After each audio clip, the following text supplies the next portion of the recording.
Tanpa anda sedari, anda telah membenarkan malware ke peranti anda.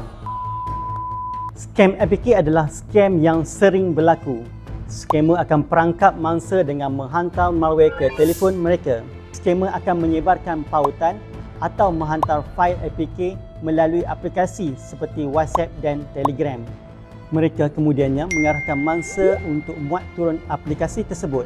Mangsa akan klik pada pautan tersebut dan diarahkan untuk muat turun fail APK yang sebenarnya adalah berbahaya. Apa yang sebenarnya berlaku jika anda muat turun fail APK ini? Tanpa anda sedari, anda telah membenarkan malware ke peranti anda. Jadi, scammer boleh mengakses telefon dan mendapatkan maklumat perbankan anda. Dalam sekelip mata, wang dalam akaun anda akan hilang dan maklumat peribadi anda mungkin disalahgunakan. Ingat, untuk elak menjadi mangsa scam APK, pastikan anda jangan klik pada pautan yang dikongsikan oleh pihak yang tidak dikenali.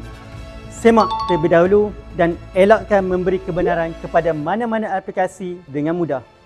Hanya muat turun aplikasi daripada gedung aplikasi rasmi.